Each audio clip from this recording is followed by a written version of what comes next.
Yesu Kristo alipowapa mitume upadre wake na kutupa sisi pia.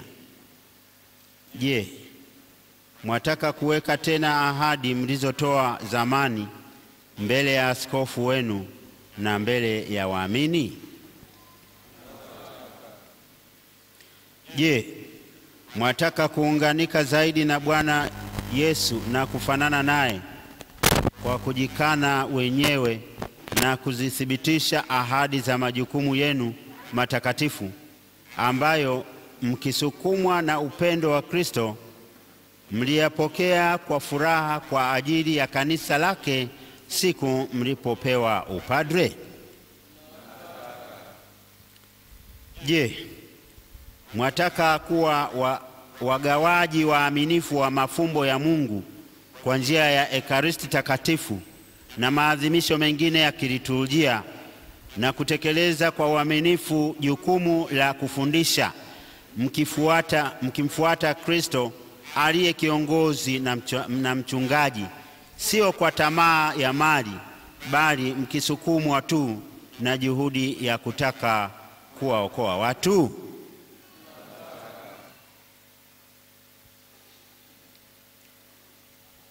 Nanyi pia. Naomba waamini tusimame.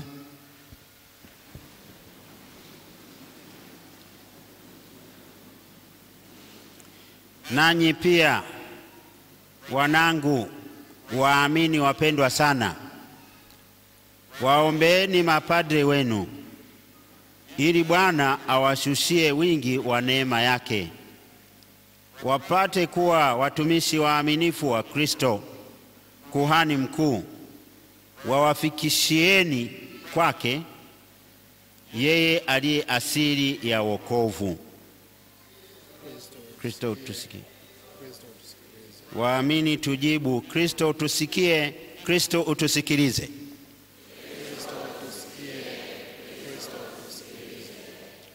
Niombeeni na mimi pia nipate kuwa mwaminifu katika jukumu la kitume nililokabidhiwa katika unyonge wangu, niwe kati yenu siku kwa siku mfano ulio hai na mtakatifu zaidi wa Kristo aliye kuhani, mchungaji mwema, mwalimu na mtumishi wa wote. Tuitikie: Kristo tusikie, Kristo tusikilize.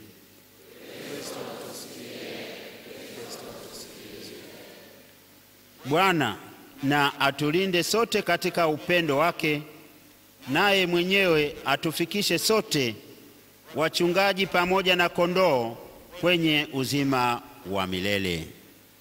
Amina.